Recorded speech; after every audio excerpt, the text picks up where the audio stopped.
Laws of chemical combinations.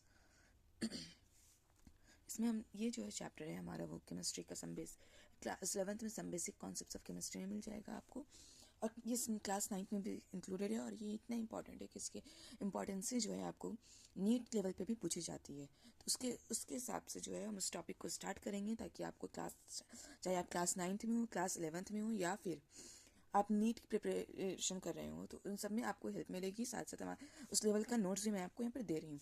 सो हमारा topic है आज का laws of chemical combination. That means इसका मतलब क्या होता है, सबसे पहले ये जान लो। तो इसका डिफिनेशन क्या होता है, उसके जरिए से मैं आपको एक्सप्लेन करूँगी। तो डिफिनेशन मैंने आपको यहाँ पे दिखाया, आप देख सकते हो।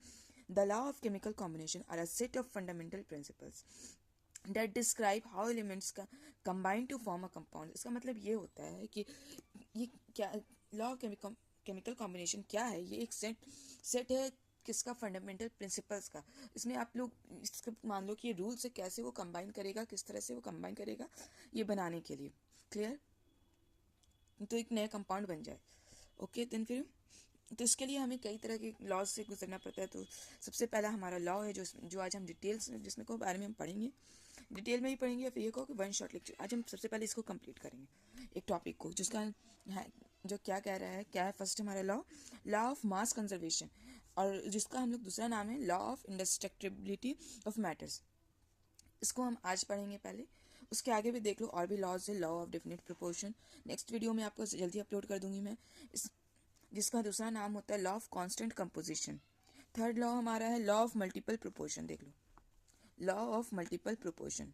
फोर्थ लॉ है law of gaseous volume. Fifth law है अवोगाड्रोस लॉ।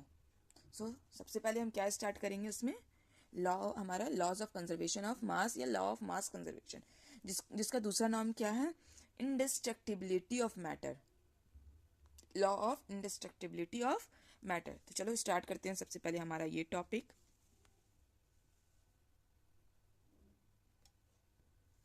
तो आप लोग तैयार हैं लॉ ऑफ कंजर्वेशन ऑफ मास पढ़ने के लिए? सो क्या है ये, इसको दिया, सबसे पहले ये जान लो कि इसको दिया किसने था। गिवन बाय है, इसको दिया था लैवोजियर ने।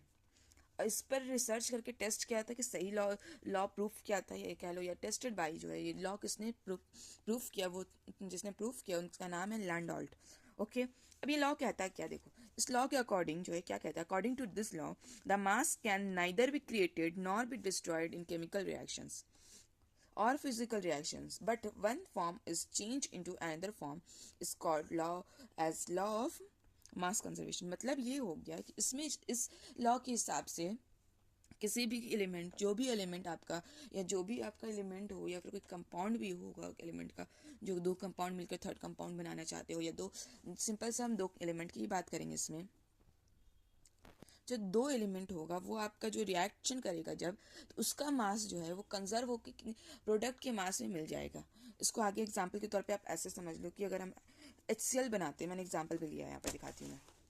देखो H2 + Cl2 is equals to क्या फॉर्म कर रहा है, कौन सा प्रोडक्ट बना रहा है, 2HCl हाइड्रोक्लोरिक एसिड। देखो H2 में हाइड्रोजन का एटॉमिक मास कितना होता है हमारा, 1 होता है जनरली। तो यहाँ पे कितने H2 लिए गए, 2, तो कितना हो जाएगा इसका एटॉमिक मास, 2। हम इसको एमयू में ना लेकर हम इसे ग्राम में ले रहे हैं। ओके, देन सिंपल है उस तरह से।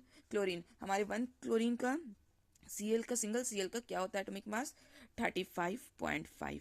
हमारे पास कितना है, 2, तो Cl2 का हमारे पास कितना हो जाएगा, 35.5 मल्टीप्लाई बाई 2। कैलकुलेट करेंगे तो क्या आएगा, 71। क्लियर, 71 यहाँ पर आपको दिख रहा है ये। अब देखो इन दोनों को हमने कैलकुलेट किया, क्या आ गया हमारा, 73 ग्राम। क्लियर, देन अब हम आते हैं इसके प्रोडक्ट पे, 2HCl। तो देखो क्या होता है, इसको क्लियरली समझ लो। यहाँ पर नीचे में हमारा क्या है, 2HCl। मैंने वहाँ पर भी शॉर्टकट में समझाया, लेकिन आपको समझाने के लिए एक बार फिर से कर रही हूँ मैं। तो 2 यहाँ पर एज इट इज लिख देंगे हम। तो हाइड्रोजन हमारा कितना है, 1 है, 2 तो है नहीं हुई यहाँ पर। देखो रिएक्टेंट में 2 पार्ट कर रहा था, पार्ट ले रहा था, तो कितना है हमारा हाइड्रोजन, 1 है, तो इसका एटॉमिक मास कितना होता है, 1। प्लस हमारा क्लोरीन कितना है, यहाँ पर 2 क्लोरीन नहीं है, यहाँ पर सिर्फ 1 क्लोरीन है। क्लियर, सो हमारा क्लोरीन कितना है, 1, तो इसका एटॉमिक मास क्या होता है, इसका एटॉमिक मास अभी बताया था 35.5 होता है। क्लियर, अब हम इसे कैलकुलेट करेंगे, कर लो कैलकुलेट आप। जब हम इसे कैलकुलेट करेंगे क्या आएगा, करो, कैसे करोगे आप, चाहो तो इसको इस तरह से भी कर सकते हो, 2 × 1 = 2 प्लस 35 टू से अभी बताया था मैंने 71, कितना आ गया 73। सो आ गया ना वही जो पहले आया था यहाँ पर, देखो। अब इसको दूसरी तरह से आप चाहो तो कर लो।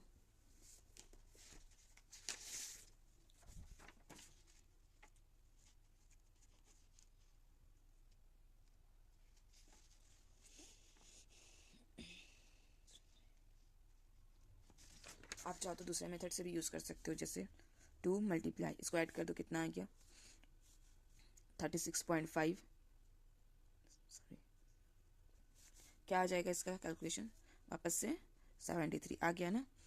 तो हमारा जो आया क्या आया मेन 73 ग्राम। अब देख लो ये 73 ग्राम इक्वल हो गया ना, बस यही हमारा मास क्या है, लॉ ऑफ मास कंजर्वेशन है। ओके, तो आगे देख लो, आगे इसको किस तरह से और डिफाइन किया गया है। That is if the reactant is completely converted into product. अगर इसका मतलब सिंपल सा यही हो गया क्या, इफ अगर रिएक्टेंट जो है वो कंप्लीटली कन्वर्ट हो जाता है प्रोडक्ट में, then the sum of mass of reactants, जो मास का रिएक्टेंट के मास का जो सम होगा वो इक्वल हो जाएगा sum of the mass of product. Okay, reactant mass equals to produced mass, that means इसका मतलब एक और ये भी हो गया total mass of reactant equals to total mass of products. Clear. Then अब हम इसमें एक और बात आप जान लो, मान लो कि हमारा एक कहीं पर आपको ये भी लिखा हो सकता है, क्या, इसका एक पॉइंट स्टार बना के लिख लो कि आपका रिएक्टेंट तो एक हो बट आपका प्रोडक्ट दो हो सकता है। जैसा कि रिवर्सिबल रिएक्शंस में अक्सर होता है, तो उसमें क्या होता है, इस तरह से बनाकर लिख लेना, total mass of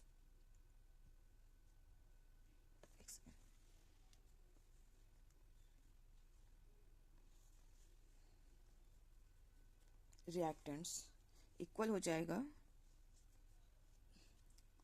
total mass of products plus अगर प्रोडक्ट बनने के बाद कुछ एक्स्ट्रा माइनर, मेजर प्रोडक्ट होने के बाद माइनर प्रोडक्ट भी है तो उसका भी मास कैलकुलेट करना मत भूलना।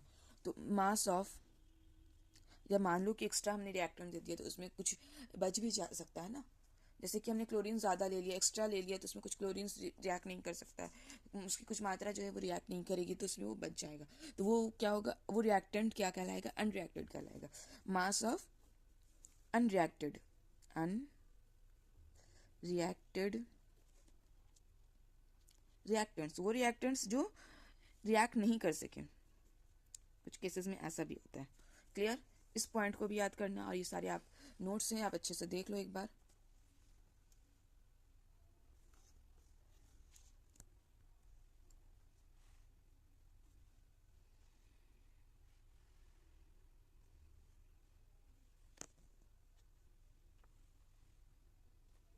अगर आप नोट करना चाहो या स्क्रीनशॉट लेना चाहो तो ले लो।